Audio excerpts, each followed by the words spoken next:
Aliansi Ilmuwan Indonesia untuk Penyelesaian Pandemi menyebutkan ada 3 fase yang harus dilalui Indonesia untuk bisa segera keluar dari pandemi COVID-19. Sosiolog bencana Nanyang Technological University Singapura, Zulfikar Amir menilai ketiga fase tersebut dapat menjadi acuan pemerintah menentukan roadmap atau peta jalan agar tak terjebak pandemi. Skenarionya dimulai dari fase pertama, supresi. Fase ini berupa intervensi epidemiologis, sosial, dan ekonomi.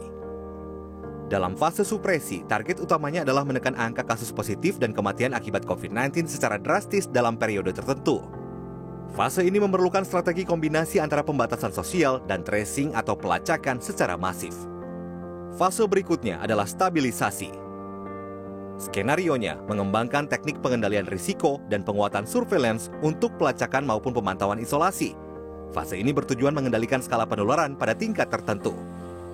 Zulfikar menilai stabilisasi merupakan fase tersulit. Indonesia pernah berhasil di fase supresi, namun gagal pada fase stabilisasi. Karena setelah angka kasus COVID-19 turun, kasus kerap kembali naik. Terakhir, fase normalisasi. Pada fase ini, pandemi bisa dikatakan terkendali dan masyarakat hidup secara normal. Masyarakat juga harus memahami betul risiko COVID-19 didukung dengan sistem pelacakan yang baik. Normalisasi dinilai sukses bila positivity rate berada pada angka maksimal 1% dengan jumlah kasus positif COVID-19 di bawah 1.000 per hari.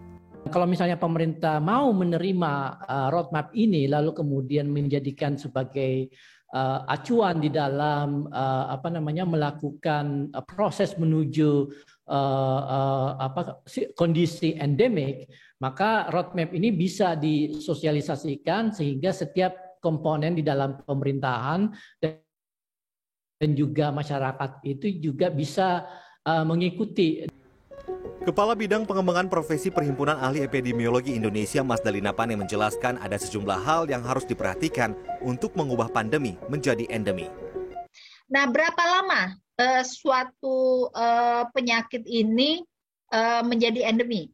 Satuan waktunya biasanya 3 periode. 3 periode itu untuk penyakit bisa dalam periode week, month, years, atau decade. Jadi minggu, bulan, tahun, atau dekade. Nah, untuk COVID 2022 itu sudah 3 tahun. Jadi biasanya 3 tahun berturut-turut. Karena definisi endemi adalah peningkatan kasus, ya, selama lebih dari 3 periode. Dan untuk menjadi endemi sendiri selain waktu juga harus ada teknologinya. Apa teknologinya? Ada obatnya, ada teknik pengendaliannya, ada vaksinnya, sehingga kalaupun itu ada, baik dia konsisten maupun persisten, ada teknologi untuk mengendalikannya.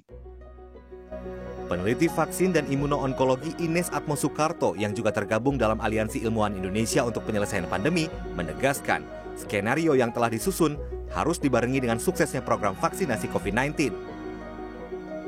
Hingga awal September 2021, Kementerian Kesehatan mencatat dari target 208,2 juta orang, ada 104,5 juta orang yang telah menerima vaksin COVID-19 di Indonesia.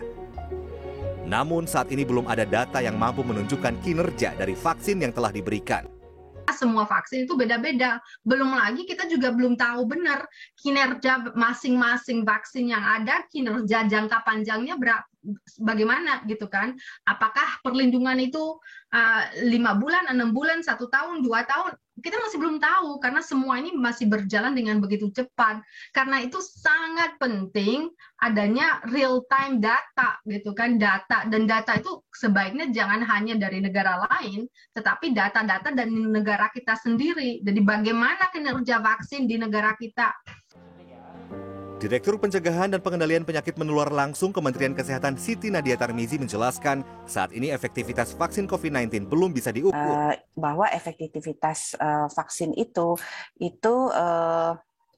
akan kita ukur setelah tentunya cakupan atau sasaran vaksinasi itu kita capai ya. Kalau sekarang kita belum bisa mengukur secara luas karena kalau kita lihat bahwa pelaksanaan vaksinasi itu kan baru mencapai 18% dari total sasaran kita, ya kan?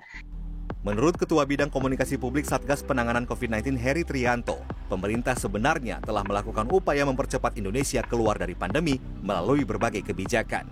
Sekarang sebenarnya kita sudah melalui trial juga kan, bagaimana menjalankan berdampingan dengan pandemi dengan membuka pusat perbelanjaan. Ini sebagian adalah masih dalam tahap trial dan kita akan evaluasi dari di situ. Datanya udah presisi